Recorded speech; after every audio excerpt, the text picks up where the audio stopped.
నమస్తే, welcome to four sides TV special discussion. నేను Vijay Shankar.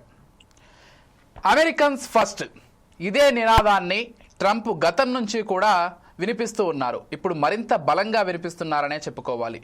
గ్లోబలిస్ట్ mind సెట్ని ఇప్పటికైనా మానుకుంటే మంచిది అంటూ అమెరికా టెక్ దిగ్గజ కంపెనీలకి ట్రంప్ డైరెక్ట్గానే వార్నింగ్ ఇస్తున్నారు. మైక్రోసాఫ్ట్, గూగుల్ వంటి కంపెనీల్లో భారతీయులను ఎక్కువగా నియమించుకోవద్దు, ముందుగా నేటివ్ అమెరికన్స్కు మాత్రమే ప్రాధాన్యం ఇవ్వాలి, ఆ తర్వాత ఎవరికైనా అంటూ ఆయన బహిరంగంగానే కామెంట్స్ చేశారు. దీనికి సంబంధించి ప్రపంచవ్యాప్తంగా కూడా విమర్శలు వినిపిస్తున్నాయి. చైనాలో కంపెనీలను పెట్టుకుంటున్నారు, అదేవిధంగా భారతీయులకు ఎక్కువగా ఉద్యోగాలు ఇస్తున్నారు. ఇదే విషయాన్ని ఆయన స్పష్టం చేశారు. టెక్ కంపెనీలు ఈ ధోరణిని ఖచ్చితంగా మార్చుకోవాలి, గ్లోబలిస్ట్ మైండ్ సెట్ని కూడా మార్చుకోవాలి, నా హయాంలో ఇటువంటివన్నీ కూడా చెల్లవు, ఖచ్చితంగా మారాల్సిందే అంటూ ఆయన ఒక అల్టిమేటం జారీ చేసిన విధంగానే ఆయన వ్యాఖ్యలు కూడా ఉన్నాయి.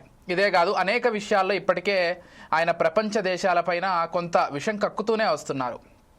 అయితే నేటివ్ అమెరికన్స్కి లేకపోతే అమెరికన్స్ ఫస్ట్ అనేటువంటి నినాదానికి సంబంధించి అక్కడ ఉన్నటువంటి కొంతమంది సమర్థిస్తున్నారు కూడా. ఎందుకంటే అమెరికా వాళ్ళకి కాకుండా బయట నుంచి వచ్చే వాళ్ళకి ఎక్కువగా అవకాశాలు ఇవ్వడం వల్ల నేటివ్ అమెరికన్స్కి కావచ్చు, లేకపోతే అమెరికాలో ఎప్పటి నుంచో స్థిరపడ్డటువంటి వాళ్ళకి కావచ్చు కొంత ఇబ్బంది కలుగుతోందనేటువంటి సెకండ్ వర్షన్ కూడా లేకపోలేదు.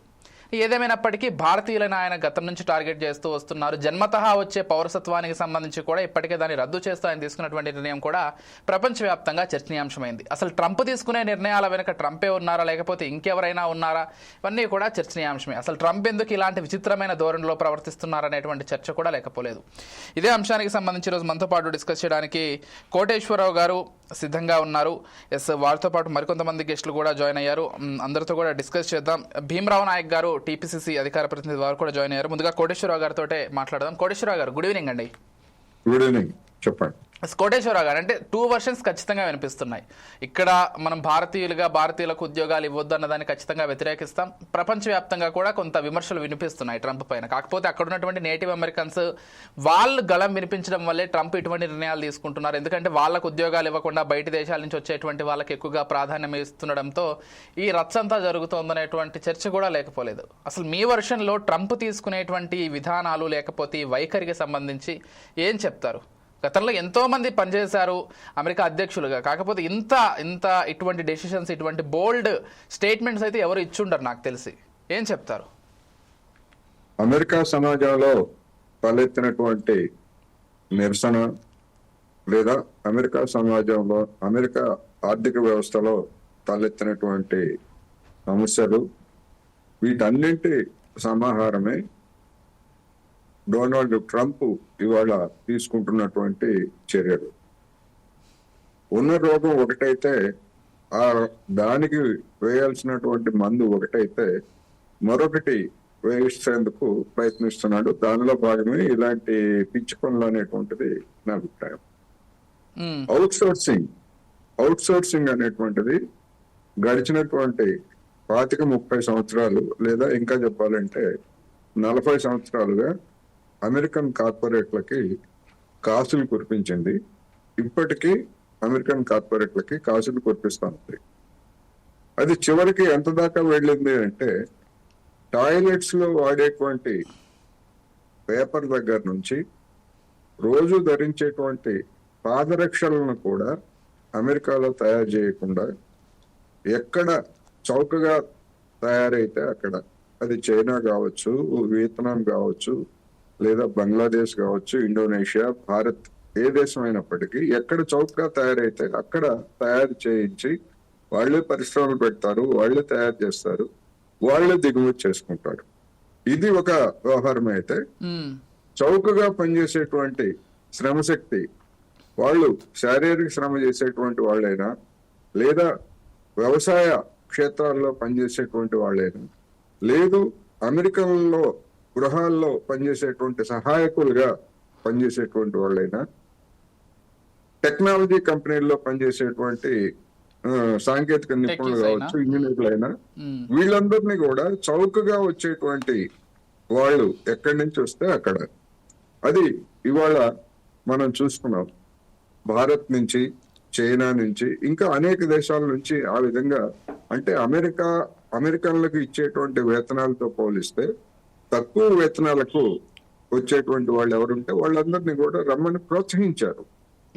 మామూలుగా ప్రోత్సహించడమే కాదు, అక్రమ వలసలను కూడా ప్రోత్సహించారు, చూసి చూడనట్టు వదిలేశారు. అవును. అటువంటిది ఆ విధంగా ఆర్థిక రంగంలో తలెత్తినటువంటి పరిస్థితి, ఈ విధంగా మానవ వనరులని అవుట్ సోర్సింగ్ ద్వారా తీసుకునేటువంటి దానిలో వచ్చినటువంటి పరిస్థితి తోటి నేటివ్ అమెరికన్స్ కి ఉపాధి అవకాశాలు తగ్గిపోతున్నాయి. ఇవి ఆ ఉపాధి అవకాశాలు తగ్గిపోవటమే కాకుండా వాళ్ళ యొక్క బార్గెనింగ్ పవర్, వేతనాలు, నిజ వేతనాలు కావచ్చు లేదా వేతన పెంపుదల కావచ్చు, వాటి మీద కూడా తీవ్రమైనటువంటి ప్రభావం పడుతున్నటువంటి నేపథ్యంలో వారి జీవితాలు దుర్భరంగా మారటం అనేటువంటిది అక్కడ ఒక సామాజిక సమస్యను సృష్టించింది. దానికి వ్యతిరేకంగా గళం ఎత్తటం అనేటువంటిది ఇటీవల కాలంలో బాగా పెరిగింది. ఈ కారణంగానే ట్రంప్ ఇలాంటి చర్యలు తీసుకుంటున్నాడు అనేది నా అభిప్రాయం. ఓకే, అంటే ఎస్, మీరు అన్నట్లుగా డెఫినెట్గా అక్కడ ఉన్నటువంటి కొన్ని పరిస్థితులు నేటివ్ అమెరికన్స్కి జరుగుతున్నటువంటి కొంత అన్యాయానికి వ్యతిరేకంగా ఆయన తీసుకునేటువంటి నిర్ణయాలు కొంతవరకు ఉపయోగపడవచ్చు. కాకపోతే పెరిగినటువంటి గ్లోబలైజేషన్ని ఆయన అడ్డుకునే ప్రయత్నం చేస్తున్నారు, ఏషియన్ కంట్రీస్ డెవలప్ అవ్వడాన్ని ఆయన చూడలేకపోతున్నారు అనేటువంటి సెకండ్ వర్షన్ కూడా వినిపించకపోలేదు. దీనిపైన మీ అభిప్రాయం ఏంటి? అంటే ఇప్పుడు అమెరికన్ కార్పొరేట్లకి ఏది లాభం ఏది నష్టం అనేటువంటిది వాళ్ళు అల్టిమేట్ గా నిర్ణయించేది వాళ్ళు. డొనాల్డ్ ట్రంప్ కాదు, లేకపోతే జో బైడెన్ కాదు, లేకపోతే మరొకళ్ళు కాదు. ఇందువల్ల ఇప్పుడు ఉదాహరణకి మన ఐఫోన్లు తయారు చేసేటువంటి కంపెనీని ట్రంప్ బెదిరించాడు, ఇండియాలో మీరు చేయొద్దు, లేకపోతే చైనాలో చేయొద్దు, ఇంకో దగ్గర చేయొద్దు, అమెరికాలోనే తయారు చేయండి, లేకపోతే మేము మీ మీద పన్నులు వేస్తామని చెప్పేసి బెదిరిస్తే ఆ కంపెనీ ఏం చెప్పింది, మీరు వేసుకోండి, మీరు పన్నులు వేసినా గానీ భారత్ నుంచి లేదా మరొక దేశం నుంచి తయారు చేసేటువంటి ఉత్పత్తులు మాకు గిట్టుబాటు అవుతాయి, అమెరికాలో గిట్టుబాటు కావు అని చెప్పేసి తెగేసి చెప్పినటువంటిది మనం చూసాం. అందువల్ల అదే విధంగా మిగిలినటువంటి కంపెనీలు కూడా, టెక్ కంపెనీలు, గూగుల్ కావచ్చు, లేకపోతే మైక్రోసాఫ్ట్ కావచ్చు, ఏదైనా కావచ్చు, అటువంటి వాళ్ళు కూడా వాళ్ళ మీద కూడా ఇప్పుడు ఒత్తిడి ప్రారంభించాడు కనుక వాళ్ళు కూడా ఏ విధమైనటువంటి వైఖరి తీసుకుంటారనేటువంటిది చూడాల్సి ఉంది. ఒకవేళ అమెరికా వచ్చి భౌతికంగా అక్కడ పనిచేయడానికి ఈ ఏదైనా ఆటంకాలు కల్పించేట్లయితే మన దేశంలో నుంచే వర్క్ ఫ్రమ్ హోమ్ సాంకేతిక పరిజ్ఞానం బాగా అభివృద్ధి చెంది లేదా కమ్యూనికేషన్ వ్యవస్థ బాగా అభివృద్ధి చెందినటువంటి స్థితిలో ఎక్కడి నుంచైనా చేసుకోవచ్చు కదా. అందుకని అటువంటిది కూడా మనం అటువంటి ధోరణి గతంలోనే మనం చూసాం. వైద్య రంగంలో ట్రాన్స్క్రిప్షన్ ఇవన్నీ కూడా ఇక్కడి నుంచి మన వాళ్ళు చేయటం, లేదా ఇక్కడి నుంచి ఈ అమెరికాలో ఉద్యోగం చేస్తూనే సెలవులకో లేదా ఇతర కారణాలతో వచ్చి భారతదేశంలో ఉండి పనిచేయటం. ఇప్పటికీ భారతదేశంలో ఉండే అనేక మంది భారతీయులు అమెరికన్ కంపెనీలకి వాళ్ళ టైంలో మనం పనిచేయటం అనేటువంటిది ఇప్పటికే స్టార్ట్ అయింది. అది రాబోయే రోజుల్లో అటువంటి ధోరణులు ఇంకా పెరిగినా కూడా ఆశ్చర్యం లేదు. భౌతికంగా అమెరికాకి అలో చేయకపోయేట్లయితే ఏ దేశంలో ఉండే ఆ దేశంలో నుంచే పని చేయించుకునేటువంటి వ్యవహారం అక్కడ కార్పొరేట్లు చేస్తాయి. అందువల్ల ఏం జరుగుతుంది అనేటువంటిది మనం చూడాల్సి ఉంది. ఇప్పుడైతే ఒక మదనం జరుగుతూ ఉంది, ఒత్తిడి చేస్తున్నాడు. ఆ ఒత్తిడి తమకు ప్రయోజనాలకు హానికరం అని అనిపిస్తే అవసరమైతే డొనాల్డ్ ట్రంప్ ని కూడా తీసి అవతల పడేస్తారు అక్కడ ఉన్నటువంటి కార్పొరేట్లు. అంతదాకా తెచ్చుకుంటాడా, లేకపోతే ఊరికే వాగాడంబరంతో అక్కడ ఉన్నటువంటి అమెరికన్ కార్మిక వర్గాన్ని సంతృప్తి పరచడానికి ఇటువంటి కబుర్లు చెప్తున్నాడా అనేది మనం చూడాల్సి. రైట్.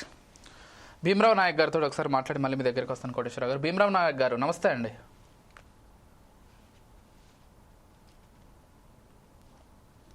అన్మ్యూట్ చేస్తారా ఒకసారి? నమస్తే అందరి ప్యానల్ సభ్యులందరికీ. రైట్, ఎలా చూస్తారండి ట్రంప్ తీసుకునేటువంటి రైట్ భీమరావు గారు, మీ ఆడియో కనెక్షన్ సరిగ్గా లేదు. నిర్ణయాలు ఆయన ఇలా కొత్తగా ఏం కాదు, కొంచెం ఒక 5 minutes ఓకే ఓకే పర్లేదు, కోటేశ్వరరావు గారితో కంటిన్యూ చేస్తాను. Right right yes. అంటే కోటేశ్వరరావు గారు, అంటే క్యాపిటలిజం వచ్చిన తర్వాత, పెట్టుబడిదారీ విధానం వచ్చిన తర్వాత ప్రపంచవ్యాప్తంగా కూడా ఈ టెక్ కంపెనీస్ కావచ్చు, లేకపోతే పెద్ద ఇండస్ట్రీస్ కావచ్చు, కేవలం ఒక దేశానికే లేకపోతే ఒక ప్రాంతానికి పరిమితం అవ్వట్లేదు. ప్రపంచవ్యాప్తంగా పెట్టుబడులు పెట్టుకుంటున్నాయి. వాళ్ళకి ఎక్కడ కార్మికులు లేకపోతే కార్మిక శక్తి తక్కువకి వస్తుందో అక్కడ పెట్టుకుంటున్నారు. వాళ్ళ విధానాల్లో తప్పేం లేదు. ఎక్కడ ఎవరి చిన్న కంపెనీలైనా పెద్ద కంపెనీలైనా కానీ తయారీలో ఎవరు తక్కువగా చేస్తారో లేకపోతే వాళ్ళకి గిట్టుబాటు అవుతుందో అక్కడే పెట్టుకుంటారు. ద సేమ్ టైంలో వాళ్ళు ఏ దేశం నుంచి వచ్చారో ఆ దేశానికి కొంత అన్యాయం జరుగుతుందనేటువంటి చర్చ కూడా లేకపోలేదు. ఇప్పుడు ట్రంప్ వ్యాఖ్యానిస్తూ ఐర్లాండ్ని అడ్డం పెట్టుకొని మీరు తక్కువ లాభాలు చూపిస్తూ మీరు బాగుపడుతున్నారు కానీ దేశానికి ఏం ఉపయోగం ఉంటుందనేటువంటి ప్రస్తావన కూడా ఆయన తీసుకొచ్చే ప్రయత్నం చేశారు. ఏంటి అంటే ఆయన చేసినటువంటి వ్యాఖ్యలకి అర్థమేంటి పూర్తిగా? ఇప్పుడు ఐర్లాండ్ ని అడ్డం పెట్టుకొని అని ఆయన చేసినటువంటి కామెంట్ కావచ్చు, లేదా ఇప్పుడు విదేశాల్లో కంపెనీలని ఏర్పాటు చేసి పన్నుల్ని ఎగ్గొట్టడానికి కొన్ని దేశాల్లో హెడ్ క్వార్టర్స్ ని ఏర్పాటు చేసుకోవడం మనకు తెలిసిందే. బహుశా అలాంటి వ్యవహారం ఏమైనా ఐర్లాండ్ లో అది ఏమైనా జరుగుతుందా అనేటువంటిది చూడాలి. అందుకని అది ఇవాళ కొత్తగా ట్రంప్ తోటి ప్రారంభమైంది కాదు, లేదా ట్రంప్ చూసి అటువంటి కంపెనీలు ఏర్పాటు చేయడం అనేది మనకు తెలుసు. ఇప్పుడు మనకి మన దేశానికి వచ్చేటువంటి ఎఫ్డిఐని చూస్తే ఎక్కడి నుంచి వస్తామంది? చిన్న చిన్న దేశాలు. ఆ దేశాల యొక్క జీడిపి చూసినా లేకపోతే ఇంకోటి చూసినా కానీ అది వాటికి దానికి ఏం పొంతనుండదు. కానీ ఆ దేశాల్లో నమోదైనటువంటి కంపెనీల ద్వారా అమెరికా లేకపోతే ఇతర ధనిక దేశాల యొక్క పెట్టుబడులు ఆ రూట్ లో మనకు వస్తున్నాయి. మూడో దేశం నుంచి మనకు వస్తున్నాయి, నేరుగా మనకు రావట్లేదు. మారిషస్ కావచ్చు లేకపోతే ఇట్లాంటి దేశాలు అన్ని చిన్న చిన్న దేశాలు కదా. అందువల్ల ఆ విధమైనటువంటి పన్నులు ఎగ్గొట్టడానికి లేకపోతే ఇతరతర రాయితీలని పొందడానికి ఆ విధంగా చేసి ఉండొచ్చు. చేసి ఉన్నప్పుడు దాని మీద యాక్షన్ తీసుకోవడానికి ట్రంప్ కి లేదా అమెరికా ప్రభుత్వానికి సర్వాధికారాలు ఉన్నాయనేది తెలుసు మనకి. అది తీసుకోమనండి, ఇబ్బంది ఏముంది? దానివల్ల అక్కడ కార్మిక వర్గానికి వచ్చేటువంటి నష్టమూ లేదు, లేదా విదేశాల నుంచి వెళ్లి పనిచేసేటువంటి వాళ్ళకి వచ్చేటువంటి నష్టమూ లేదు. అటువంటి చర్యలు తీసుకుంటే మనకేమీ అభ్యంతరం లేదనేది నా అభిప్రాయం. రైట్. మరో విషయం ఏంటంటే ఈ ఇతర మనము కేవలం ఈ పెట్టుబడులు లేకపోతే వీటికి సంబంధించే కాకుండా ఆయన మరో నిర్ణయం కూడా గతంలో తీసుకున్నారు. దానికి సంబంధించి అక్కడ కోర్టులో ప్రస్తుతం కొంత వివాదం కూడా నడుస్తోంది. జన్మతహా వచ్చే పౌరసత్వాన్ని రద్దు చేయాలనేటువంటి ఒక విషయం. నేను కూడా దీనిపైన కొంత స్టడీ చేసినప్పుడు నాకు తెలిసింది ఏంటంటే చాలామంది అక్కడ పుడితే వచ్చే లాభాల కోసమని ఆ ప్రెగ్నెన్సీ టైంలో అక్కడికి వెళ్ళి ఆ నెలల పీరియడ్లో అక్కడ కొద్ది రోజులు గడిపి ఆ తర్వాత వాళ్ళకి పుట్టే పిల్లలకి ఆ పౌరసత్వం వచ్చి అలా అనుభవించడం వల్ల నేటివ్ అమెరికన్లు కొంత నష్టపోతున్నారనేటువంటి చర్చ కూడా లేకపోలేదు. అండ్ మరోవైపు ఎన్నో ఏళ్ల నుంచి ఉంటూ కూడా అక్కడ పిల్లల్ని కానీ అక్కడ పౌరసత్వం రాకపోతే ఎలా అనేటువంటి బాధపడేటువంటి వాళ్ళు కూడా లేకపోలేదు. మొత్తానికి రద్దు చేయడం ఎంతవరకు కరెక్ట్? ఇప్పుడు అమెరికా పౌరసత్వం వచ్చినటువంటి వాళ్ళకి ఉన్నటువంటి సంక్షేమ పథకాలు లేదా సామాజిక భద్రతా పథకాలు అనేటువంటివి బెటర్ గా ఉంటాయి. అక్కడ కేవలం పని కోసం వెళ్ళి పని చేసి వేతనం తీసుకొని తిరిగి వచ్చేటువంటి జనాలకి ఉండేటువంటి సంక్షేమ పథకాలకి పెన్షన్స్ కావచ్చు లేకపోతే ఇతరత్ర లబ్ధి కావచ్చు ఎక్కువగా ఉంటుంది. అందుకని అటువంటి ఒక భద్రమైనటువంటి జీవితం అక్కడ అమెరికాలో లేదా ఐరోపా దేశాల్లో ఉన్నది కనుక అనేక మంది, ఒక భారతీయులనే కాదు ఇతర దేశాలకు చెందినటువంటి అనేక మంది ఆ విధంగా ఆకర్షితులై అటువంటి అవకాశం పొందడం కోసం ప్రయత్నించిన మాట వాస్తవం. కానీ అన్ని దేశాల్లో బర్త్ రైట్స్ అనేటువంటివి అన్ని దేశాల్లో లేవు అనేది కూడా మనం గమనించాలి. ఇప్పుడు చైనా ఉంది, చైనాలో ఎవరినైనా పని చేయడానికి వాళ్ళు అనుమతిస్తే ఎవరైనా పని చేయొచ్చు, వేతనం తీసుకోవచ్చు, మళ్ళీ తీసుకురావచ్చు. కానీ అక్కడ బర్త్ రైట్ కానీ లేదా సిటిజన్షిప్ ఇచ్చేటువంటి చట్టాలు కానీ లేదా అలాంటి అవకాశాలు కానీ చైనాలో లేవు. అమెరికా ఆర్థిక వ్యవస్థతో సమాంతరంగా లేదా పోటీ పడుతూ పెరుగుతున్నటువంటి మరొక ఆర్థిక వ్యవస్థ అది. అక్కడ అలాంటివి ఏమీ లేవు. అమెరికాలో ఉన్నాయి. అమెరికాలో ఎందుకు ఉన్నాయంటే అమెరికన్లకి అవసరమయ్యి వాళ్ళు ఆ విధంగా ప్రోత్సహించారు.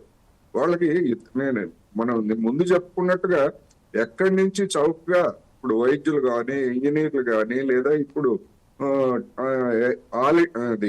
ఏఐ కృత్రిమ మేధలో నిపుణులు కానీ ఇటువంటి వాళ్ళందరూ ఎప్పుడు ఎవరికి అవసరం అయితే వాళ్ళందరినీ ప్రోత్సహించారు వాళ్ళు. ఎందుకని? అమెరికాలో తయారు చేసుకోవడానికి కాలేజీలు లేవా? వైద్యులను తయారు చేసుకోవడానికి లేదా ఇంజనీర్లు తయారు చేసుకోవడానికి కాలేజీలు లేవా? ఉన్నాయి. కానీ అక్కడ ఒక వైద్యుడిని తయారు చేయాలన్నా, ఒక ఇంజనీర్ ను తయారు చేయాలన్నా, ఒక టెక్కీని తయారు చేయాలన్నా గానీ ఎక్కువ ఖర్చు. అదే ఇతర దేశాల్లో తక్కువ ఖర్చు. అందుకని తక్కువ ఖర్చుతో తయారైనటువంటి వాళ్ళు ఇక్కడి నుంచి వెళ్ళి పనిచేయడానికి సిద్ధంగా ఉన్నారు కనుక వాళ్ళని తీసుకుంటారు. ఇప్పుడు ఒక బల్బు ఉన్నది, ఒక బల్బుని వాళ్లే కనుగొని వాళ్లే తయారు చేసి వాళ్లే చేయాలంటే ఎక్కువ ఖర్చు అవుతుంది. అటువంటిది అలాంటి పనేమి లేకుండా భారత్ నుంచో చైనా నుంచో బల్బులను దిగుమతి చేసుకున్నారనుకోండి, సింపుల్ గా అయిపోతుంది, త్వరగా వస్తుంది. అటువంటి దాన్ని అమెరికా కార్పొరేట్ ప్రోత్సహించారు. ఇవాళ అదే వాళ్ళకి మెడకు చుట్టుకునేటువంటి పరిస్థితి అక్కడ వచ్చింది కనుక ఇప్పుడు అక్కడ ఏం చేయాలి, ఏం చేస్తే ఏమవుతుంది అనేటువంటి మాటలు జరుగుతా ఉంది. రైట్. ఎస్, భీమరావు గారితో ఒకసారి మాట్లాడదాం. వారి సిగ్నల్ వచ్చి ఉంటుంది అనుకుంటున్నాను. భీమరావు గారు, ఓకే సార్, చెప్పండి. అంటే ఎలా చూస్తారండి ట్రంప్ వ్యాఖ్యల్ని కావచ్చు, లేకపోతే ట్రంప్ తీసుకునేటువంటి నిర్ణయాలు కావచ్చు, ట్రంప్ బెదిరింపు వైఖరి కావచ్చు, అన్నిటికంటే సరే ఆయన వేరే విధంగా చెప్తే వేరే విధంగా ఉంటుంది. కానీ చాలా విషయాల్లో ఇప్పుడు పెట్టుబడుల విషయంలో కావచ్చు, లేకపోతే సుంకాల విషయంలో కావచ్చు, పౌరసత్వం విషయంలో కావచ్చు, అన్ని విషయాల్లో కూడా బెదిరింపు వైఖరి ఎక్కువగా కనిపిస్తుంది ఆయన టోన్లో. అదే స్పష్టంగా అందరికీ అర్థమవుతుంది. ఈవెన్ ట్రంప్కు సపోర్ట్ చేసేటువంటి వాళ్ళు కూడా దాన్ని ఒప్పుకొని తీరాల్సిందే. మీరు ఎలా చూస్తారు, ఏం చెప్తారు ఈ మొత్తం విషయాల్లో ట్రంప్ వైఖరి కావచ్చు, ఎలా చూస్తారు? ఇది ఒక వ్యవస్థ. ఇప్పుడు ఏంటంటే, ఇప్పుడు అమెరికాలో ఏంటంటే, ఇప్పుడు సార్ చెప్పిన కోటేశ్వర సార్ చెప్పిన విషయం ఏంటంటే, వాళ్ళ అవసరాన్ని తగ్గట్టు వాళ్ళ చట్టాలను మార్చుకుంటూ వచ్చిరు. సో అలా రావడం వల్ల ఇతర దేశాల వాళ్ళు అక్కడ పోయి కూరుకుపోవడం, అక్కడ సిటిజన్షిప్ తీసుకోవడం వల్ల కొంత ఎక్కువ మంది అయ్యారు. అయిన తర్వాత అక్కడ ఏమైందంటే, ఇప్పుడు అంతకుముందు జో బైడెన్ కానీ ఇప్పుడు ట్రంప్ రెండోసారి. సో జో బైడెన్ అక్కడ కొన్ని వాక్యాలు చేశారు, అప్పుడు మనం విని ఉంటాం ఎలక్షన్ టైంలో. ఏమని చేసి ఉన్నారంటే, ఇప్పుడు ఇండియా వాళ్ళే ఇక్కడ ఎక్కువ మంది ఉన్నారు, ఇండియా ఇప్పుడు అక్కడ దేశానికి ప్రధాని అయితే ఇప్పుడు అవకాశం ఉందా మాట్లాడిండు. సో ట్రంప్ ఏం చేసినంటే దానికి ఆపోజిట్ గా పూర్తిగా ఇప్పుడు మనం కూడా తెలంగాణ మూవ్మెంట్ ఎలా చేశామో ఆ టైంలో ఇప్పుడు ఏంటంటే నాన్ ఇండియన్స్ ని ఎక్కడ అన్నట్టు ఇండియా కాదు నాన్ కంట్రీస్ వాళ్ళని ఇట్లా వెళ్ళగొట్టే ఆ కోణంలో అధికారంలో వచ్చిండు. సో ఇది వాళ్ళ ఆర్థిక వ్యవస్థ పైన కంటే వాళ్ళకి రాజకీయంగా కొంచెం ఇబ్బందిగా అవుతుందనే విషయం బట్టి వాళ్ళ ట్రంప్ కొంచెం దూకుడుగా పెంచి నిర్ణయాలు తీసుకుంటా ఉన్నారు. సో ఒక విషయాన్ని మనము కంట్రోల్లో అనే కాకుండా వాళ్ళు ఇప్పుడు వాళ్ళకి ఏం అవసరమో, వాళ్ళ అభివృద్ధి చెందిన దేశము. అంతకుముందు సార్ చెప్పినట్టు చైనా వాళ్ళకు ఉన్నటువంటి రూల్ ఇండియాకు ఉన్నాను, తర్వాత అమెరికా ఉన్న రూల్ ఏంటంటే మన దగ్గర కూడా ఉన్నది. కొన్ని రోజులు ఇక్కడ జీవిస్తే వాళ్ళకు కూడా మనం ఇండియన్ సిటిజన్షిప్ ఎట్లా ఇస్తున్నామో వాళ్ళు అది దాన్ని బంద్ చేయకుండా కొంత కంపెనీల ద్వారా పరోక్షంగా దూకుడు వ్యవహరిస్తా ఉన్నారు. కాబట్టి ట్రంప్ తీసుకున్న నిర్ణయాన్ని మనం పూర్తిగా తప్పు పట్టలేము. ఎలక్షన్ ముందే చెప్పిండు ఆయన. సో ఆయన అధికారంలో వచ్చిన తర్వాత ఇప్పుడు దానికి కొంచెం అమలు చేసే భాగంలో చేస్తున్నారనే ఆలోచన వస్తుంది ఒకటి. అలా తీసుకోవడం వల్ల అనేది ఆర్థిక భారం ప్రపంచం మొత్తంలో ఆర్థిక భారం పైన ఇబ్బంది పడతా ఉంది. కాబట్టి ట్రంప్ తన గుప్పెట్లో పెట్టుకోవాలంటే కొంతవరకు ప్రయత్నం అనేది చేస్తున్నారనే విషయం భావిస్తా ఉన్నాం మనం. రైట్. అంటే ఏంటి అంటే భారత్ పైన ఆయన ప్రత్యేకంగా ఏమైనా ఫోకస్ చేశారా, లేకపోతే భారత్ని ఎక్కడైనా ప్రత్యేకంగా టార్గెట్ చేశారనేటువంటి అంశం వస్తే మీ అభిప్రాయం ఏంటి? ఉంది. భారత్ కు ఎందుకు లేదంటే ఆయనకు ఆల్రెడీ జో బైడెన్ భారత్ కి సపోర్ట్ చేసిండు. ఈయన అక్కడ మన ఓటర్లు కూడా ఉన్నారు చాలా మంది, కాబట్టి ఆ విధంగా ఒక టార్గెట్ విధంగానే ఉంటది. ఉన్న యుద్ధం విషయంలో కూడా మనం ఏంటంటే నేను చెప్తేనే పాకిస్తాన్ ఇండియా యుద్ధం కాప్ ఇండియా అన్నట్టు కామెంట్ చేశారు, అది చేశారు. కాబట్టి ఇటువంటి విషయాలు ఇండియా వల్ల డామినేట్ ఉంది కాబట్టి అది ఖచ్చితంగా మనకు ఒక టార్గెట్ గానే ఉందని భావించాలి ట్రంప్ తీసుకున్న నిర్ణయం మీద.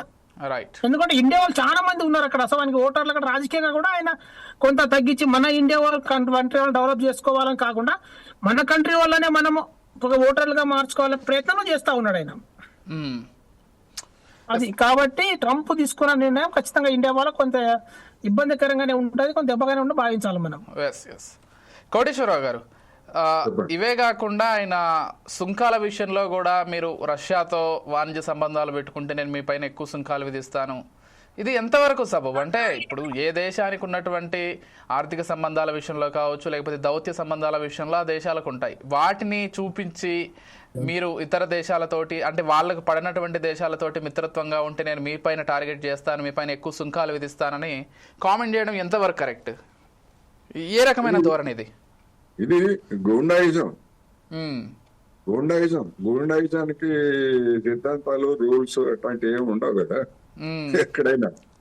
ఇప్పుడు మన వీధుల్లో లేకపోతే మన పేటల్లో కొంతమంది గూండాలు తయారై వాడు చెప్పింది కానీ వినాలి అనేటువంటిది ఉంటది. లేకపోయేట్లయితే వాడు దాడులు చేస్తాడు, ఇంకేమైనా చేస్తాడు. అటువంటిది ఒక ప్రపంచ గుండాగా అమెరికా ఇవాళ నేను చెప్పిందే వినాలి, నా నా చట్టాల ప్రకారం నేను పన్నులు విధిస్తాను లేదా జరిమానా విధిస్తాను, ఐక్యరాజ్య సమితి పని లేదు, లేకపోతే ప్రపంచ వాణిజ్య సంస్థ నాకు పని లేదు అని చెప్పేసి వాడు చెప్తున్నాడు.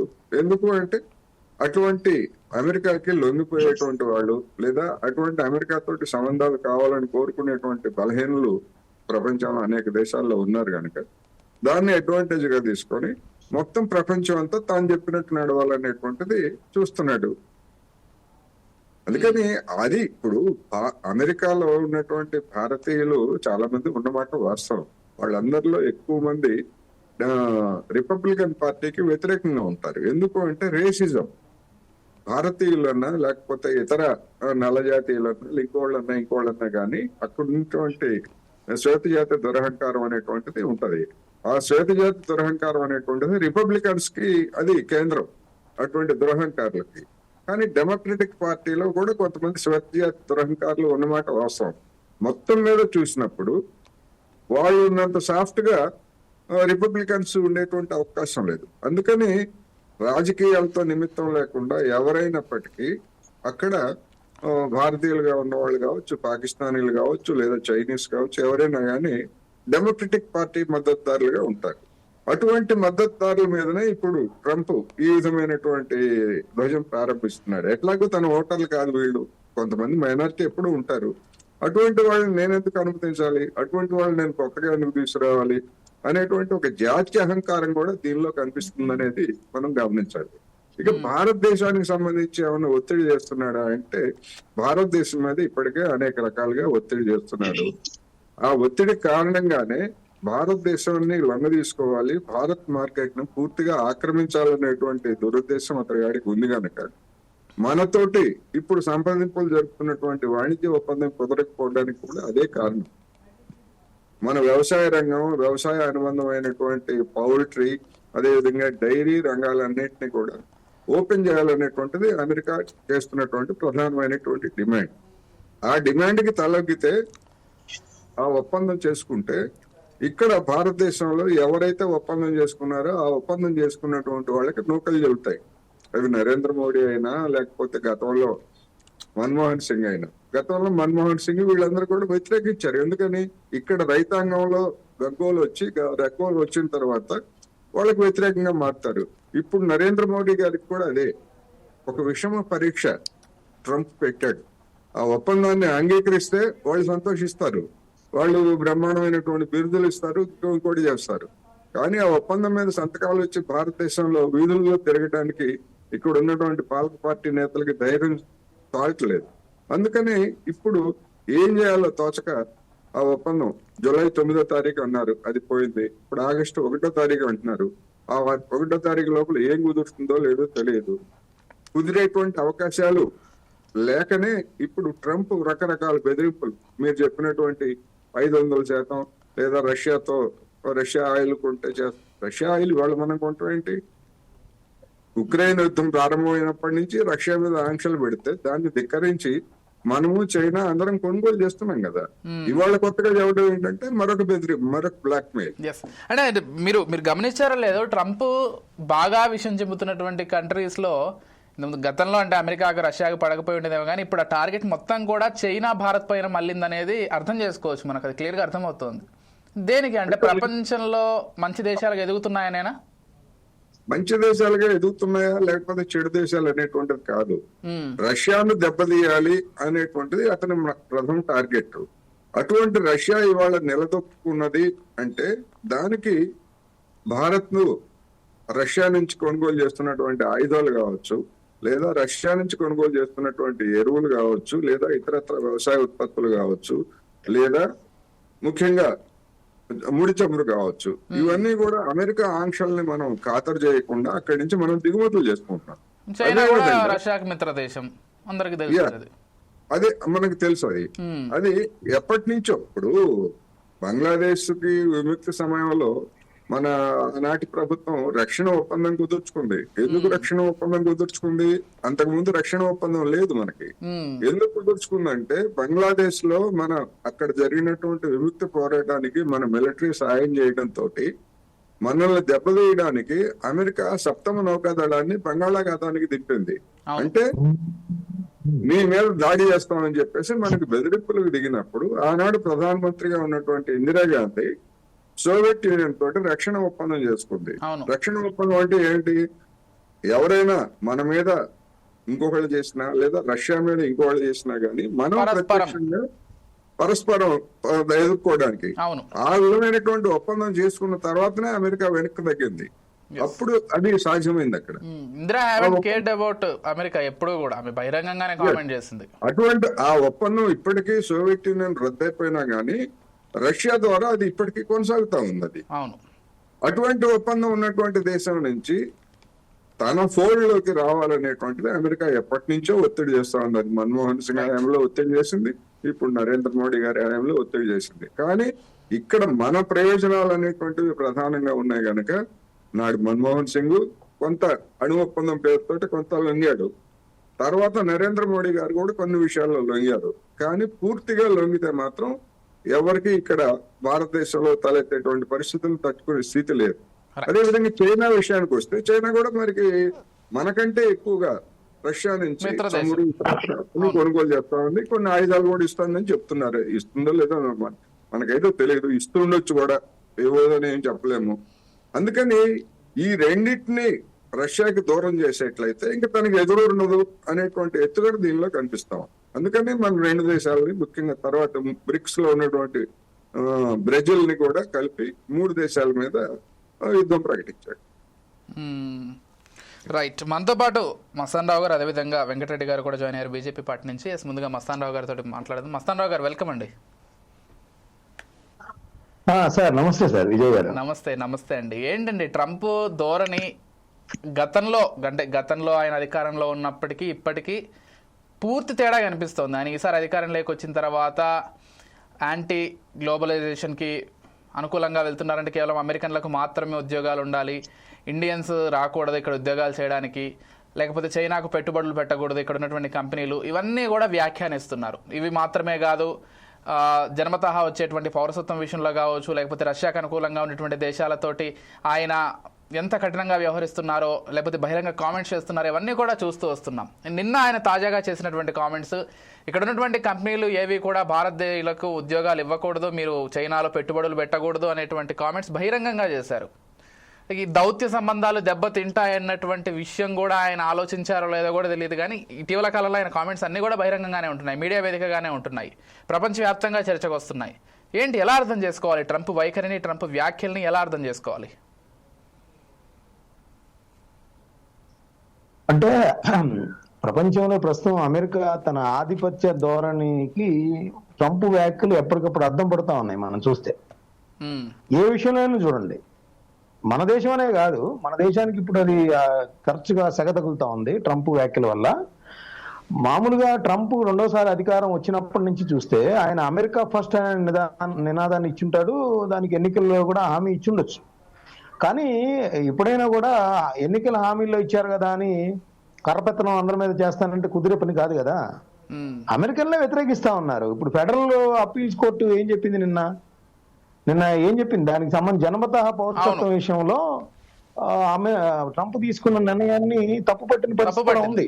సుప్రీంకోర్టు ముందుకు వెళ్తుంది. అంటే ఆయన నిర్ణయాలు ఇప్పుడు కెనడా విషయంలో చూసుకోండి, లేకపోతే మనకి రష్యా వాళ్ళని బెదిరించడం చూసుకోండి. రష్యా దగ్గర ఉన్న ఆయిల్ కొంటే కనుక వాటికి సంబంధించి బెదిరిస్తా ఉన్నాడు ఆయన. రష్యాను కూడా బెదిరించాడు. అదేవిధంగా రష్యా దగ్గర ఎవరైతే ఆయిల్ కొంటారో వాళ్ళందరూ కూడా బెదిరిస్తా ఉన్నాడు.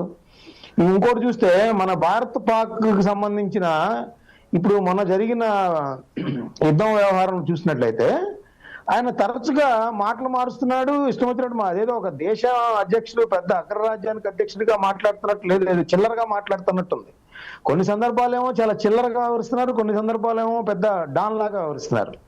ఒక మాఫియా డాన్ కనుక ఎలా అయితే తాను చెప్పింది వినకపోతే నేను అది చేస్తాను ఇది చేస్తానని బెదిరిస్తాం, మనం జనరల్ గా గ్యాంగ్స్టర్ సినిమాలో చూస్తూ ఉంటాం. ఆయన ప్రస్తుతం ఆయన గ్యాంగ్స్టర్లతో పోల్చే పరిస్థితి ఉంది. ఉద్యోగాలు అమెరికన్లకి ప్రయారిటీ రావాలని ఆయన కోరుకుంటున్న తప్పు లేదు. కానీ ఇతరుల హక్కులను కాలరాచే విధంగా ఏమంటాడు, ఓ పక్కన మళ్ళీ నాకు శాంతి నోబెల్ ప్రైజ్ రావాలంటాడు, శాంతి కోసం నేను కృషి చేస్తున్నానంటాడు. ఓ పక్కనేమో అమెరికా ఇండియా పాకిస్తాన్ మధ్య యుద్ధాన్ని ఆపాడంటాడు, అణుయుద్ధాన్ని. అక్కడేమో ఇరాన్ ఏమో అణ్వాయుధాలను తయారు చేస్తుంటేనేమో దాని మీద ఒంటికాల మీద వెళ్ళారు. ఇక్కడ పాకిస్తాను ఇండియాని ఒకే ఘాట కట్టి 2 అణ్వస్త్ర దేశాలు శక్తివంతమైన దేశాలు అంటాడు. అక్కడ పాకిస్తాన్ చేస్తున్న తప్పని తెలిసి కూడా వాళ్ళ సైన్యానికి ఎంత ఉపయోగపడుతుందనే యాంగిల్లో, అదేవిధంగా ఆయనకి సంబంధించిన వాళ్ళ అల్లుడు వ్యాపారాలకు కానీ వాటికి సంబంధించిన వ్యవహారాలు పాకిస్తాన్ సహకరిస్తుందని ఆసిఫ్ మునీర్తో సమావేశం అవటం కానీ ఇట్లాంటివన్నీ చూస్తా ఉంటే ఏంటంటే ఆయన అమెరికా అధ్యక్షుడిగా ఉన్నట్టయితే నాకు అనిపించట్లేదు. ఆయన ఆ అమెరికా అధ్యక్ష పదవిని ఉపయోగించి ఏం చేయాలో అన్ని చేస్తున్నట్టుంది. ఇంకోటి ఏంటంటే రీసెంట్ గా ఆయన ఆరోగ్య విషయాలు, అంటే చాదస్తం పెరిగిపోయిందనే విషయాల మీద కూడా ఎన్నికల్లో సహకరించిన ఎలాన్ మస్క్ కి సంబంధించి అప్పుడు ఎంత రాసుకొని తిరిగారో, ఆయన అంటే ఏం చేశాడు అనేది ఉంది. అట్లాంటి వ్యక్తినే అధికారం చేపట్టగానే ఏం చేస్తున్నాడో మనం అందరం చూస్తా ఉన్నాం. రోజు బెదిరిస్తున్న పరిస్థితి కూడా. ఆయన సబ్సిడీలు తీసేస్తానంటాడు, ఆయన కంపెనీలు ఇక్కడ అక్కర్లేదంటాడు, ఆయన ఇక్కడి నుంచి సౌత్ ఆఫ్రికా వెళ్ళిపోవాలంటాడు.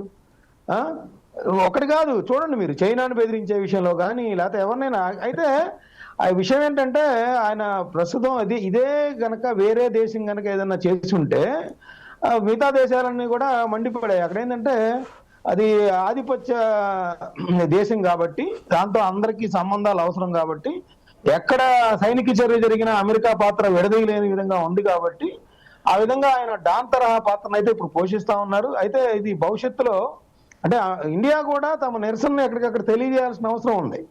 ఇప్పుడు కోటేశ్వరరావు గారు లాంటి పెద్దలు అది కష్టం అని చెప్తారు కానీ అమెరికాని ఎదుర్కోవడం అనేది, కానీ ఎక్కడికక్కడ వాళ్ళ యొక్క దీన్ని ఖండించడం కానీ, ఇప్పుడు ఆయన అమెరికన్లకి ఉద్యోగాలు ఇవ్వండి తప్పులేదు, కానీ భారతీయులను తీసుకోవద్దని చెప్పడం తప్పు కదా. యాపిల్ సంస్థ ఇక్కడ తయారీ కేంద్రాన్ని పెడతాన్నప్పుడు కూడా బహిరంగంగా వద్దని చెప్తాడు ఆయన. ఇప్పుడు మనకి బీహార్ నుంచి వేరే దేశాల నుంచి వస్తారు, లేదంటే మనకి శ్రీకాకుళం నుంచి మత్స్యకారులు గుజరాత్కి వెళ్తారు, లేదంటే మహబూబ్ నగర్ నుంచి వేరే కర్ణాటకకి వెళ్తుంటారు, ఇటు అనంతపురం నుంచి వెళ్తుంటారు.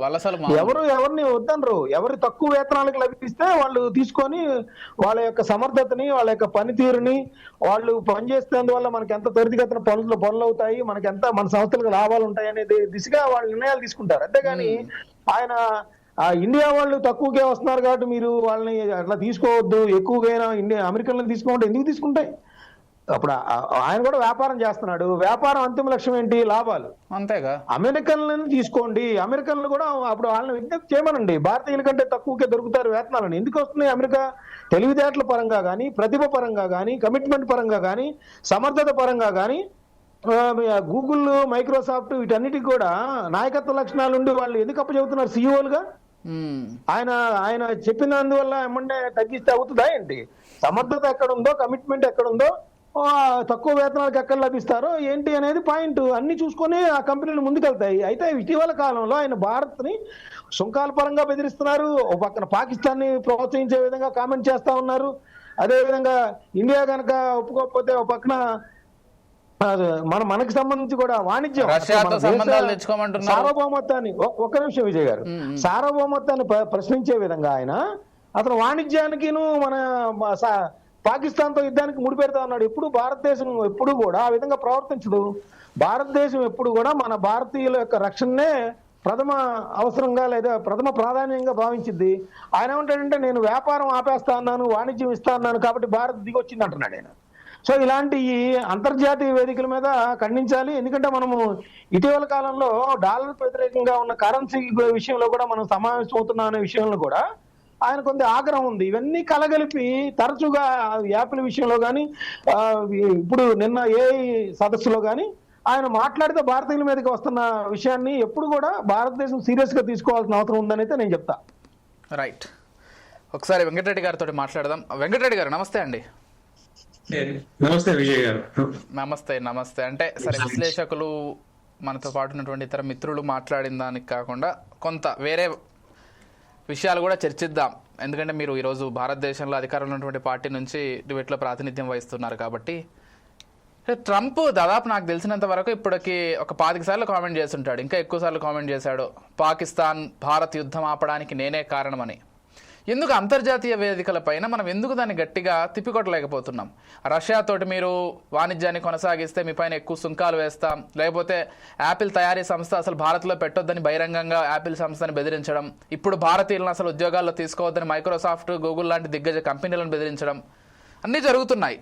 పైకేమో నాకు మోదీ చాలా మంచి మిత్రుడు అని చెప్తాడు, చేసేవన్నీ ఇవన్నీ చేస్తుంటాడు.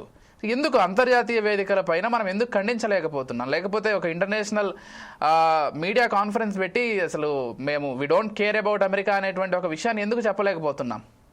వాళ్ళ వైపు నుంచి అంత బలంగా ఉన్నప్పుడు మన వైపు నుంచి కూడా అంతే బలంగా ఉండాలి కదని యావత్ భారతీయులు కోరుకుంటున్నారు కదా. ఏం చెప్తారు దీనికి?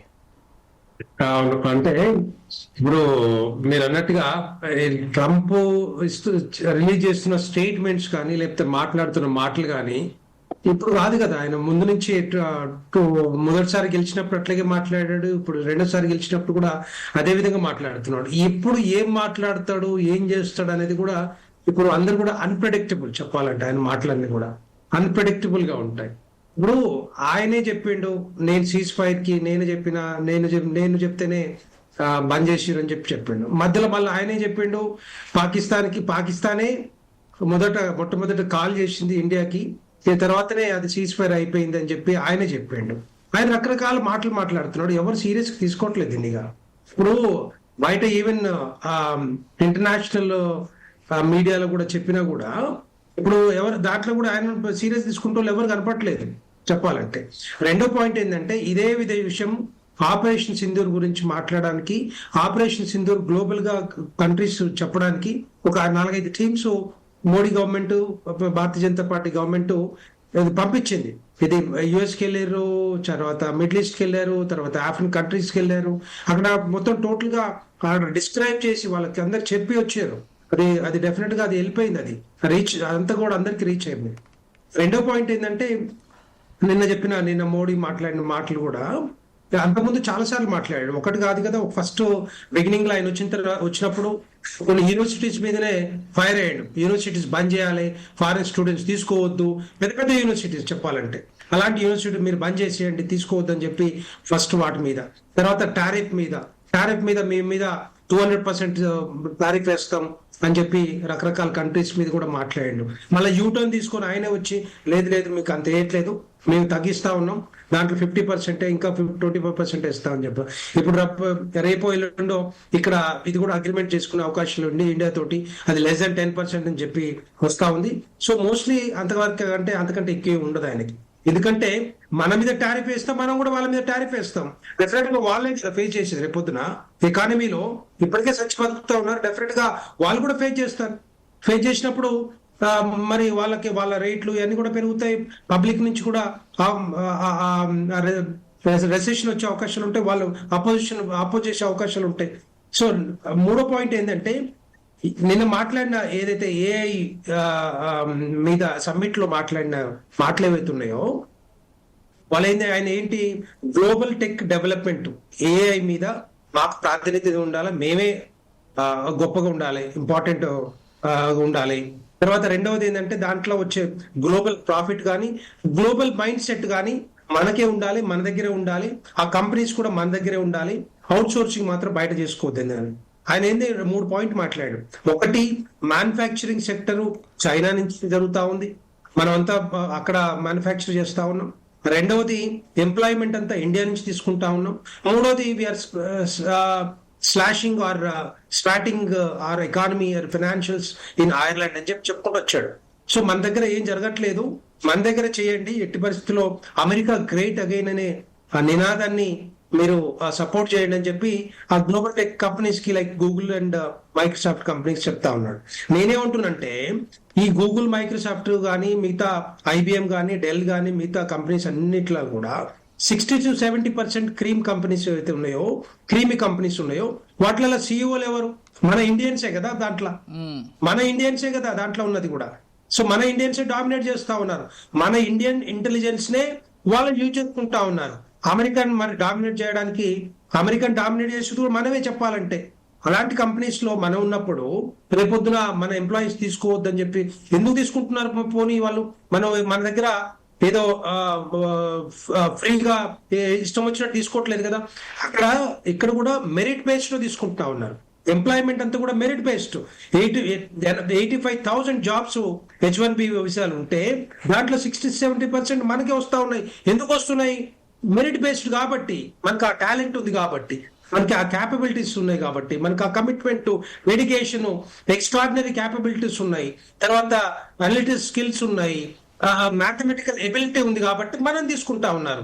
వాళ్ళకి దెర్ ఇస్ నో ఆప్షన్. ఆయన చెప్పినంత మాత్రాన పెద్దగా ఒరిగేది ఏమి ఉండదు. అంటే కంపెనీస్ కూడా తీసుకోకుండా ఉండే అవకాశాలు లేవు. అంటే కొన్ని ఉద్యోగాలు ఇవ్వచ్చు అమెరికాలో, కానీ దాన్ని ఆపే శక్తి మాత్రం, ఆపే ధైర్యం మాత్రం వాళ్ళ కంపెనీస్ ఎక్కడ కూడా చేసే అవకాశాలు లేవు. ఆయన ఒకళ్ళు ఉంటే ఇంకొక 2-3 years ఉండొచ్చు ట్రంప్, కానీ దాని తర్వాత మిగతా వేరే గవర్నమెంట్ వచ్చే అవకాశం ఉంటది కదా. సో అలాంటప్పుడు ఈయన చెప్పేదంతా కూడా సీరియస్ గా తీసుకుంటారని నేనేమీ అనుకోవట్లేదు. గూగుల్ కానీ, మిగతా మైక్రోసాఫ్ట్ కానీ, other companies as well. So మన దగ్గర సోర్స్ ఉన్నప్పుడు, మన దగ్గర అది క్యాపబిలిటీస్ ఉన్నప్పుడు, సో డెఫినెట్ గా మనం కాకుండా తీసుకుంటే మాత్రం వాళ్ళ కంపెనీస్ కొలాప్స్ అవుతాయి. I'm sure about it. మన దగ్గర ఆయన చెప్పిండు మొన్న, ఇది బిగినింగ్ లో కొత్త యూనివర్సిటీస్ ఫారెన్ స్టూడెంట్స్ తీసుకోవద్దంటే 30% ఎకానమీ తగ్గిపోయింది. 30% స్టూడెంట్స్ కూడా తగ్గిపోయారు అమెరికా పోవడానికి కూడా.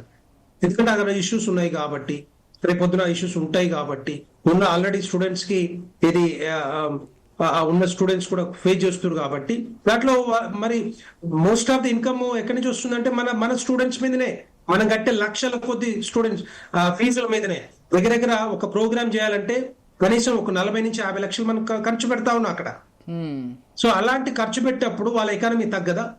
Yes, definitely they have to face, they are facing also as well. So అలాంటప్పుడు మనకు వచ్చే పెద్ద ప్రమాదమే లేదు. కాకపోతే మనం కూడా సీరియస్ తీసుకోవాలి. మనం ఎంతసేపు ఉన్నా కూడా ఆ టెక్ కంపెనీస్ లో, అమెరికన్స్ ఓనర్సే, కానీ ఎగ్జిక్యూట్ చేసేదంతా కూడా మనమే, మన ఇండియన్సే. సత్య నాదెల్ల గారు కానీ, లేకపోతే సుందర్ పిచ్చయ్య గారు కానీ, ఇప్పుడున్న FBI డైరెక్టర్స్ కానీ, మిగతా కంపెనీ సిఇఓలు కానీ, సిఇఓలు, CTOలు, తర్వాత దాంట్లో ఎగ్జిక్యూటివ్ డైరెక్టర్స్ అంతా మనోళ్ళే. సో అది కూడా మనకి ఒక లెసన్ లాగా ఉండాలి ఇప్పుడు. ఎందుకంటే మనం థింక్ చేయకుండా, మనం ఎస్టాబ్లిష్ చేసుకోకుండా, మన స్టార్ట్అప్స్ ని స్టార్ట్ చేయకుండా, మనకి ఏదైతే సపోర్ట్ ఇండియాలో ఉందో అవన్నీ కూడా మనం స్టార్ట్ చేసుకుంటే డెఫినెట్ గా మనం డామినేట్ చేస్తాం కదా వాళ్ళని రేపొద్దున. ఇలాంటిది కూడా మన ఇండియన్స్, ఇండియన్ టాలెంట్. నేను అగ్రీ చేస్తాను, కానీ అలాంటి సిచ్యువేషన్స్ ఇండియాలో ఉన్నాయా అనేది కదా క్వశ్చన్. రావాలి, క్రియేట్ చేసుకోవాలి. ఉన్నది కదా, స్టార్ట్అప్స్ ఉన్నాయి, ఫండింగ్ ఇస్తా ఉన్నారు, దాన్ని కూడా ఉపయోగించుకోవాలి. ఎంతసేపు ఉన్నా కూడా మిగతా కంపెనీస్ లో వాళ్ళు ఓనర్సే, కానీ ఎగ్జిక్యూట్ చేసేదంతా మనం కాబట్టి, అదే టాలెంట్ మనం ఇక్కడ ఉపయోగించుకుంటే డెఫినెట్ గా we are more dominant than the America కదా ఇన్ ద ఫ్యూచర్ లో. మన ఎకానమీ పెరుగుద్ది, గ్లోబల్ గా మనమే #1 పొజిషన్ కి వెళ్ళే అవకాశాలు ఉంటాయి. దాన్ని తీసుకురావడానికే మోడీ గారు కూడా ప్రయత్నం చేస్తా ఉన్నారు. మీరు ఇక్కడ స్టార్ట్ చేయండి, మీరు ఇక్కడ రండి, మీరు కూడా పెద్ద కంపెనీస్ ఎస్టాబ్లిష్ చేయమని చెప్పి కూడా చెప్తా ఉన్నారు. ఇప్పుడు రకరకాల కంపెనీస్ ఇండియాకే క్యూ పడతా ఉన్నాయి కదా, మ్యానుఫ్యాక్చరింగ్ ఇండస్ట్రీలో కానీ, మిగతా సెక్టర్స్ లో. ఫర్ ఎగ్జాంపుల్ మొబైల్ సెక్టర్ లోనే వీఆర్ యాక్చువల్లీ #1 పొజిషన్ లో ఉన్నాం. ఇప్పుడు మనమే ఎక్స్పోర్ట్ చేస్తా ఉన్నాం మిగతా కంట్రీస్ అన్నిటి కూడా. డిఫెన్స్ సెక్టర్స్ కూడా ఆల్మోస్ట్ 30,000 to 40,000 crores మనం ఎక్స్పోర్ట్ చేసాం యాక్చువల్ గా. సో ఇలాంటివన్నీ కూడా ఇంకా పెరగాల్సిన అవసరం ఉంది, కూడా ఆలోచించాల్సిన అవసరం కూడా ఉంటుంది. కోటేశ్వరరావు గారు, సేమ్ ఇష్యూ వారు చెప్తున్నట్లుగా నేను అదే మిమ్మల్ని అడుగుదాం అనుకున్నాను వాస్తవానికి. ఎందుకంటే భారతీయులు ఎక్కువగా ఈరోజు యూరోపియన్ కంట్రీస్కి వలస వెళ్తున్నారు, యుఎస్కి వలస వెళ్తున్నారు, కెనడాకి వెళ్తున్నారు, ఆస్ట్రేలియాకి వెళ్తున్నారు. ఒకటి ఇక్కడ క్లియర్గా అర్థమవుతోంది, భారతదేశంలో సరైనటువంటి ఉపాధి అవకాశాలు లేకపోతే అక్కడ ఉన్నటువంటి మెరుగైన సౌకర్యాల కోసమో వెళ్తున్నారని స్పష్టంగా అర్థమవుతోంది. ఇది మనం భారతదేశంలో క్రియేట్ చేసుకోలేమా? ఎందుకు చేసుకోలేమండి? మనకేం అసాధ్యమైంది ఏం కాదు, ఏది అసాధ్యమైంది ఏం కాదు. 1980s లో ఇండియా లేదా చైనా రెండు కంపేర్ చేసుకున్నట్లయితే మనం బెటర్ పొజిషన్ లో ఉన్నాం 1980లో, 45 ఏళ్ల క్రితం. మరి ఇవాళ చైనా వాళ్ళు ఆ విధమైనటువంటి అమెరికాను సవాల్ చేసే విధంగా రెండో పొజిషన్ కి దూసుకుపోయారు. మనం ఇంకా 3.5 లేదా 4 లక్షల ట్రిలియన్ డాలర్స్ లేదా 5 లక్షల ట్రిలియన్ డాలర్స్ లక్ష్యం అని చెప్పేసి మనం అక్కడ ఆగిపోయాం. ఎందుకని ఆగిపోయాము? అధికారంలో ఎవరున్నా, మన్మోహన్ సింగ్ అధికారంలో ఉన్నా లేకపోతే నరేంద్ర మోడీ గారు అధికారంలో ఉన్నా కానీ అనుసరించేటువంటి విధానాలు కారణం. అటువంటి విధానాలని మార్చుకోకపోగా ఇంకా గత మన్మోహన్ సింగ్ అనుసరించినటువంటి విధానాలని ఇవాళ నరేంద్ర మోడీ గారు మరింత వేగంగా అమలు జరుపుతున్నారు తప్ప మౌలికమైనటువంటి తేడా ఏమిటి? ఎందుకని మనం కూడా ఆ విధమైనటువంటి డెవలప్మెంట్ ని ఎందుకని అందుకోలేకపోతున్నాము అంటే, కొంతమంది ఏం చెప్తారంటే చైనా కమ్యూనిస్ట్ దేశం, నియంతృత్వ దేశం, అక్కడ బలవంతంగా జయిస్తారు అని చెప్పేసి చెప్తారు. ఎవరైనా బలవంతంగా జయించేటువంటి ఆఫ్రికాలో అనేక నియంతృత్వ దేశాలు ఉన్నాయి. పాకిస్తాన్ అవి డెవలప్ అవ్వలేదు. పాకిస్తాన్ లో కూడా మిలిటరీ పాలకులు లేదా నియంత్రణ పాలకులు ఉన్నారు. మరి అవి ఎందుకు డెవలప్ కాలేదు? మరి ఆ లెక్కన ఇప్పుడు చాలా ఏషియన్ కంట్రీస్ గత 30-40 సంవత్సరాల్లో ప్రపంచంలోని అగ్రగామి దేశాలుగా ఎదిగాయి. వాటన్నింటిలో ఏం నియంతృత్వం లేదు కదా. అందుకని ఆ కబుర్లన్నీ కాకుండా స్థిరమైనటువంటి విధానాలు, ఒక ప్రభుత్వ రంగం అనేటువంటిది ముఖ్యం. చైనాలో చూస్తే ప్రైవేట్ రంగం అభివృద్ధి కావడానికి కానీ లేదా మిక్స్డ్ ఎకానమీ అభివృద్ధి కావడానికి కానీ ప్రభుత్వ రంగం అనేటువంటిది బ్యాక్ బోన్. కానీ మన దేశంలో ఏం చేస్తున్నాం? ప్రభుత్వ రంగం మొత్తం నడుము ఎరగొట్టేస్తున్నాం. ప్రభుత్వ రంగంలో నడుము ఎరగొట్టిన తర్వాత R&D, research and development China ఎంత పెడతా ఉంది, లేదా అమెరికా ఎంత పెడతా ఉంది, ఇజ్రాయెల్ ఎంత పెడతా ఉంది, మనం ఎంత పెడుతున్నాం? గడిచినటువంటి 11 సంవత్సరాల్లో మన R&D GDPలో 0.67 మధ్య నడుస్తూ ఉంది. ఒక్క పాయింట్ కూడా పెరగలేదు. అంటే కుండలోనే ఉండాలి, పిల్లోడు దుడ్డుగా పెరగాలి అనేటువంటి యాటిట్యూడ్ మనకుంటే ఎవరు పెట్టాలి రీసెర్చ్ అండ్ డెవలప్మెంట్? ప్రైవేట్ రంగంలో ఉన్నటువంటి కంపెనీలు పెడతాయా? వాడికి అవసరం ఏముంది? అదే చైనాకి మనకి ఉన్నటువంటి తేడా. మరి దాన్ని తెలిసి కూడా తెలియనటువంటి వాళ్ళేం కాదు కదా. నరేంద్ర మోడీ గారికి ముఖ్యమంత్రిగా పనిచేసిన అనుభవం ఉంది, అనేక మంది సలహాదారులు ఉన్నారు. తెలిసి కూడా ఎందుకని పరిశోధన రంగంలో మనం ఎందుకని ఖర్చు పెట్టట్లేదు? ఖర్చు పెట్టినప్పుడు ఇక్కడ ఎన్ని స్టార్టప్లు పెట్టినా లేకపోతే ఎన్ని కంపెనీలు పెట్టినా గానీ వాటికి ఇచ్చేటువంటి ప్రోత్సాహం, స్టార్టప్ కంపెనీలు ఆర్భాటంగా పెడుతున్నారు కానీ వాటిలో తర్వాత కంటిన్యూషన్ ఏమిటంటే తర్వాత ఏమి లేదు. ఇప్పుడు make in India, made in India అని చెప్పేసి పెద్ద ఎత్తున హడావుడి చేశారు. ఎందుకని ఫెయిల్ అయింది? వీటన్నిటిని గుణపాఠాలు తీసుకోవట్లేదు.